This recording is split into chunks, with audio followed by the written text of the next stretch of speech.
26 जनवरी वह दिन जिस दिन देश में चारों तरफ हर्षों उल्लास का माहौल होता है।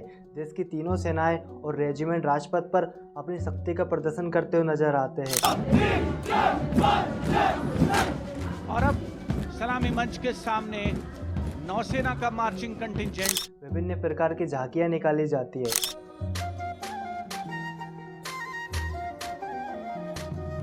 देश के राष्ट्रपति तिरंगा झंडा फहराते हैं। राष्ट्रपति अभिरक्षक सलामी देंगे। राष्ट्रीय सल्यूट मध्यम तक।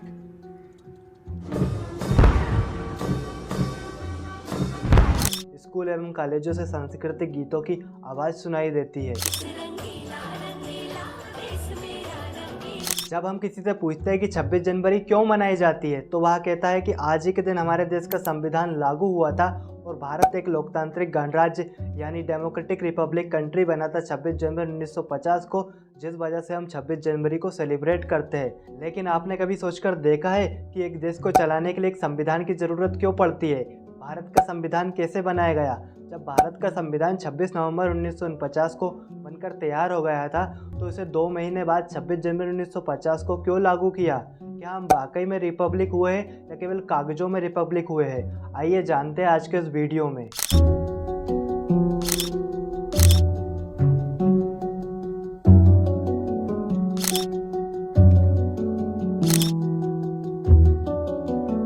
सबसे पहले हमें समझना जरूरी है कि संविधान होता क्या है। संविधान नियम और कानून की किताब होती है जिसमें बताया जाता है कि सरकार किस तरह से चलेगी और उस राज्य के जो इंस्टीट्यूशन होते हैं, लेजिस्लेचर, एग्जीक्यूटिव और जुडिशरी, इनके बीच पावर्स का डिस्ट्रीब्यूशन कैसे होगा, इनके रिलेशनशिप को कैसे मेंटेन किया जाएगा। और उसमें बताया जाता है कि सिटीजन्स के क्या क्या राइट्स होंगे और उनकी क्या क्या ड्यूटीज़ होंगी।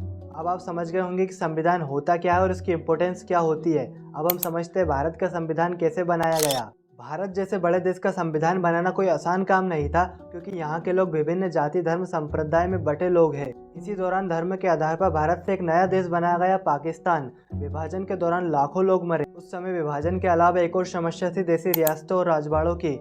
इन्हें किस तरह से इकट्ठा किया जाए और एक देश बनाया जाए और इन्हें एक देश के संविधान के नीचे लाया जाए। इन सारी मुश्किलों के बावजूद भी भारतीय संविधान के निर्माताओं ने आज़ादी की लड़ाई के दौरान ही लोकतंत्र समेत जो अधिकांश बुनियादी बातें होती है एक संविधान में, उसको लेकर सहमति बना चुके थे। हमारा राष्ट्रीय आंदोलन केवल अंग्रेजों को भारत से निकालने का नहीं था, बल्कि समाज को जगाने और राजनीति को फिर से नए सिरे से गढ़ने का आंदोलन भी था। 1928 में मोतीलाल नेहरू और कांग्रेस के 8 सदस्यों ने मिलकर एक संविधान बनाया, जिसे नेहरू रिपोर्ट के नाम से भी जाना जाता है। 1931 में कराची में हुए कांग्रेस के राष्ट्रीय अधिवेशन में एक प्रस्ताव रखा गया कि भारत का संविधान कैसा होगा। इन दोनों ही दस्तावेजों में बताया गया था कि भारत के संविधान में सार्वभौमिक वयस्क मताधिकार, स्वतंत्रता, समानता, अल्पसंख्यक वर्गों के हितों की रक्षा की बातें होनी चाहिए। भारत का संविधान बनाने का काम संविधान सभा ने किया। इसकी पहली बैठक 9 दिसंबर 1946 को की गई। इस बैठक का बहिष्कार मुस्लिम लीग और देसी रियासतों और राजवाड़ाओं के राजा महाराजों ने की, जिस वजह से 389 लोगों में से केवल 211 सदस्य ही इस बैठक में शामिल हुए। डॉक्टर राजेंद्र प्रसाद को संविधान सभा का अध्यक्ष चुना गया। 15 अगस्त 1947 वह दिन था जिस दिन भारत को आज़ादी मिली।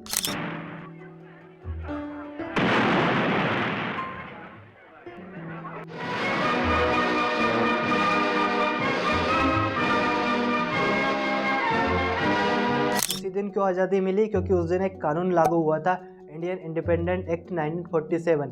जैसे ही वह कानून लागू होता है, 2 डोमिनियन स्टेट बनते हैं, एक भारत और एक पाकिस्तान। जैसे ही 15 अगस्त 1947 को यह एक्ट लागू होता है, तो कॉन्स्टिट्यूशन असेंबली में भी चेंजेस देखने को मिलते हैं। अब कॉन्स्टिट्यूशन असेंबली पूरी तरह से इंडिपेंडेंट हो चुकी थी, उसके ऊपर ब्रिटिश पार्लियामेंट का कोई दबाव नहीं रहा। कॉन्स्टिट्यूशन असेंबली को एक और काम दे दिया था, कानून बनाने का।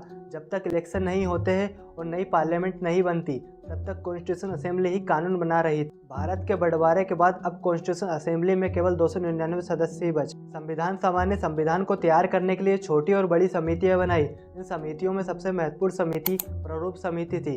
इस समिति के अध्यक्ष डॉक्टर BR अम्बेडकर थे। इसका काम था संविधान का ड्राफ्ट तैयार करना। 2 साल 11 महीने और 18 दिन के बाद भारत का संविधान बनकर तैयार होता है 26 नवंबर 1949 को।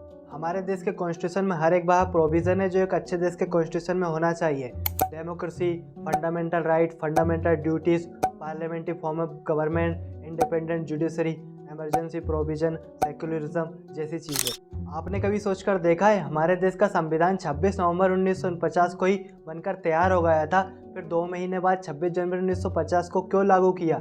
इसके पीछे एक ऐतिहासिक कारण है। दिसंबर 1929 को कांग्रेस के लाहौर के राष्ट्रीय अधिवेशन में यह निर्णय लिया गया कि 26 जनवरी 1930 को हम पूर्ण स्वराज दिवस मनाएंगे।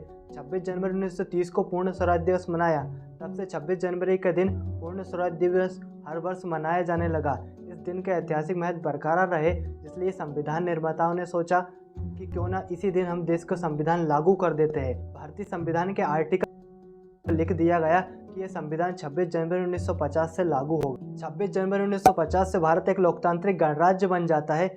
लोकतांत्रिक गणराज्य का मतलब होता है जो राज्य का प्रमुख होता है यानी राष्ट्रपति, उसका निर्वाचन जनता द्वारा किया जाएगा और शासन की समस्त शक्तियाँ जनता के हाथों में आ जाएगी, जिस वजह से हमारे संविधान के प्रियम्बल में भी कहा गया है we the people of India. क्या हम वाकई में रिपब्लिक हुए हैं?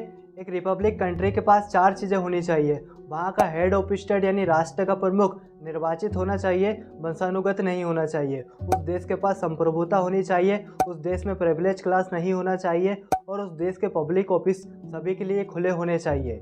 हमारे पास ये चारों चीज़ें हैं। हम प्रक्रिया के स्तर पर रिपब्लिक है, लेकिन क्या हम वास्तविक रूप में आज भी पूरी तरह से रिपब्लिक हो पाए हैं? हमारे देश की पॉलिटिक्स में सेंट्रल और स्टेट के लेवल पर ऐसे कई नेता हैं जो केवल इस वजह से नेता बन पाए हैं क्योंकि उनके परिवार के सदस्य पहले से ही राजनीति में थे। ऐसा ही जुडिशरी में देखने को मिलता है। जज का बेटा ही जज बन रहा है, वकील का बेटा ही वकील बन रहा है। कोलेजियम की वजह से ऐसे कई आरोप देखने को मिलते हैं क्योंकि जज ही जज को चुनता है। सोसाइटी के स्तर से देखें हम कितने रिपब्लिक हुए तो हमें कास्ट सिस्टम नजर आता है, जहाँ जन्म से ही तय हो जाता है तो हम रिपब्लिक मूल्यों से दूर होते चले जाते हैं। हम प्रक्रिया के स्तर पर रिपब्लिक है, लेकिन वास्तविक रूप से रिपब्लिक होने में अभी समय लगेगा। अभी हमें चलते रहना है। धन्यवाद।